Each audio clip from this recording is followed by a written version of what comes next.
Assalamualaikum warahmatullahi wabarakatuh. Perkenalkan, nama saya Amala Ratri Nugraheni, NPM saya 2317051007 dari kelas A. Di video kali ini saya akan memenuhi tugas mata kuliah teori bahasa dan automata yang berjudul NFA ke DFA. Lalu, apa sih NFA atau DFA itu?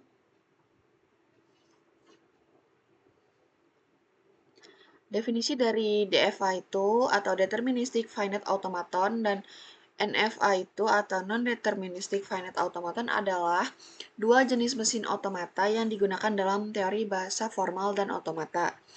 Keduanya digunakan untuk memodelkan bahasa formal yang terdiri dari urutan string karakter yang disusun sesuai aturan tertentu. DFA adalah jenis otomata yang terdiri dari 5 elemen, yaitu kumpulan status atau key, alfabet input atau sigma, panah transisi atau delta, status awal atau key 0, dan kumpulan status akhir atau final state. DFA membaca satu string input pada satu waktu dan menghasilkan output yang unik. NFA memiliki semua elemen yang sama seperti DFA, tetapi satu perbedaan utama dalam DFA adalah bahwa transisi lebih deterministik. Artinya, pada saat membaca input yang sama, mesin akan selalu berpindah ke status yang sama.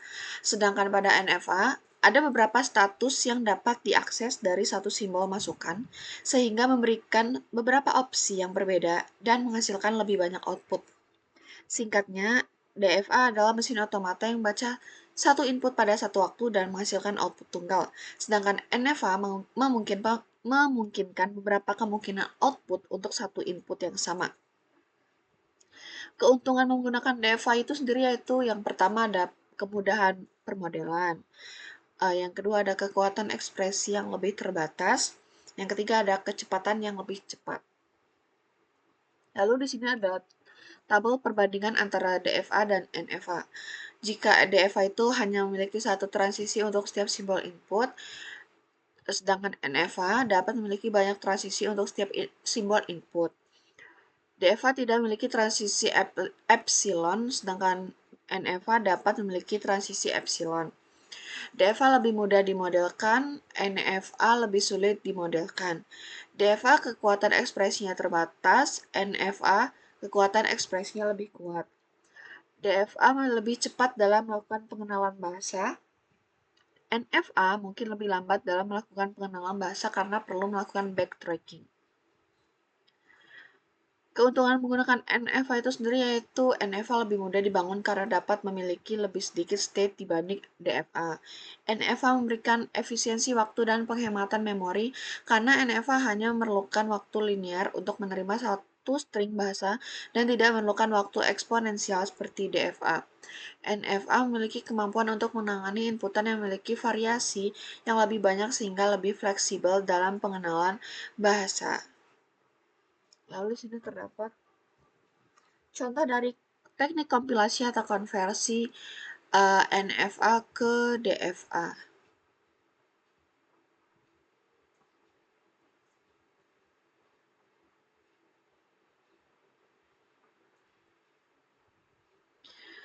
Dari suatu mesin NFA dapat dikonversi atau dibuat menjadi suatu mesin DFA yang memiliki kemampuan menerima bahasa yang sama atau ekivalen. Berikut ini contoh konversi dari NFA menjadi DFA. Ini terdapat tabel transisi dan diagram transisi untuk NFA. Dapat dilihat dari gambar ini, ada suatu state yang diberi inputan menuju ke beberapa state, yaitu S0 yang diberi inputan B bisa menuju ke dirinya sendiri atau S0 dan bisa menuju ke S1.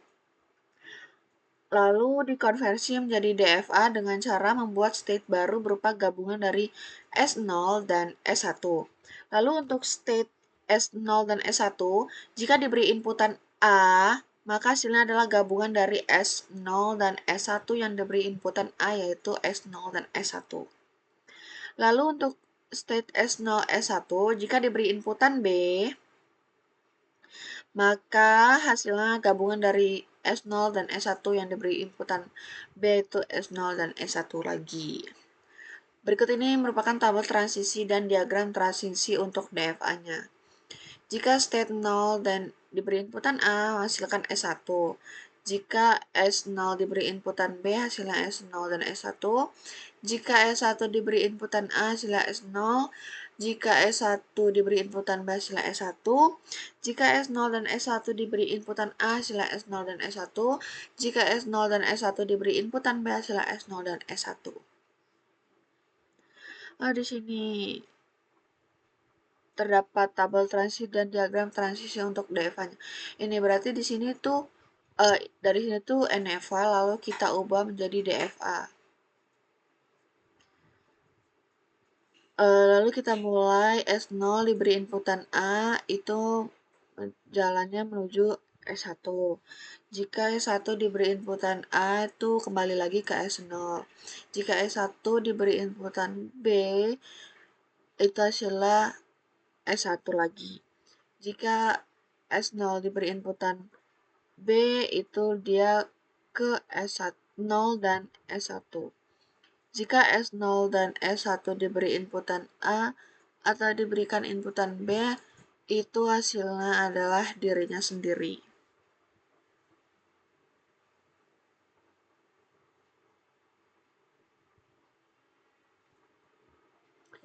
Lalu di sini terdapat lagi contoh dari konversi dari NFA ke DFA.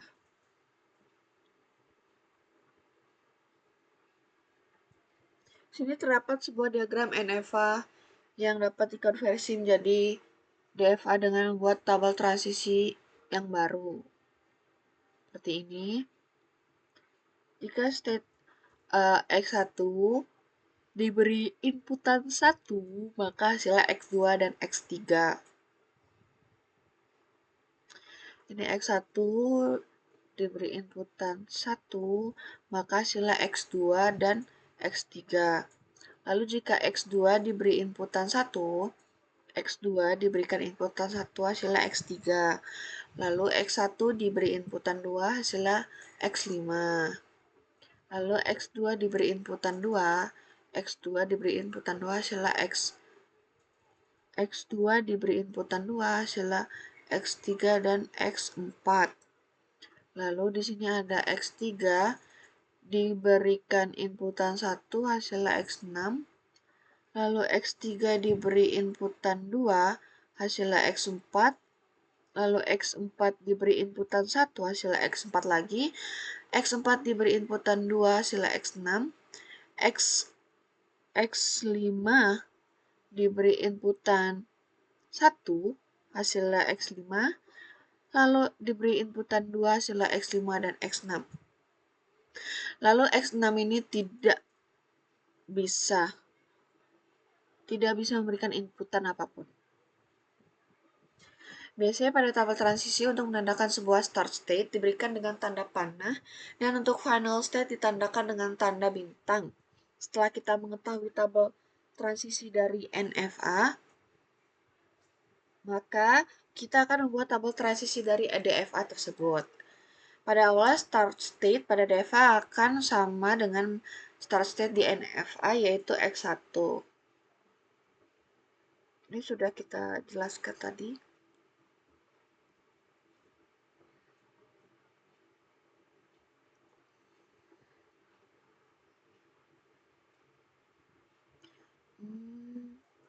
Lalu di sini kita tahu bahwa yang membuat DEFA dan NFA berbeda adalah arah transisi untuk input yang sama. Dimana jika NFA maka boleh memiliki lebih dari satu transisi untuk input yang sama. Sedangkan DFA hanya boleh memiliki satu transisi untuk input yang sama. Pada kasus ini kita tahu bahwa X1 bila diberi input 1 maka dapat menuju ke dua arah yaitu state X2 dan X3. Ketika di DFA hal ini tidak diperbolehkan, mempunyai lebih dari satu state untuk transisi yang sama. Sehingga kita akan menganggap X2 dan X3 ini sebagai sebuah state. Oleh karena itu langkah selanjutnya adalah kita akan mencari transisi dari state X2 dan X3. Nah, kita buat lagi baru. Lalu untuk mencari transisi dari state baru itu kita melihat transisi dari masing-masing state. Jika melihat tabel transisi di NFA, kita tahu bahwa X2 jika diberi inputan 1 maka menuju X3. Lalu, X3 jika diberi input 1 maka menuju state X6. Sehingga hasil dari transisi state X2, X3 adalah gabungan dari transisi X2 dengan X3 yaitu X3 dan X6. Cara yang sama dilakukan untuk melihat hasil transisi dari state X2, X3 jika diberi input 2. Jika X2 diberi input 2, maka menuju state X3 dan X4. Dan jika X3 diberi input 2, maka menuju state X4. Sehingga state X2, X3 jika diberi input 2 akan menuju state X3, X4. Lalu cara ini tuh berulang gitu loh, kayak kita mencari state baru gitu. Lalu state-nya itu kita state-kan lagi. Kita transisikan lagi. Jadi dari segala proses itu kita di sini terdapat hasil dari final state. Pada DFA adalah state di DFA yang mengandung final state di NFA. Pada contoh final state di NFA adalah X6, sehingga semua state di DFA yang mengandung state X6 menjadi final state di DFA. Ini, ini, dan ini.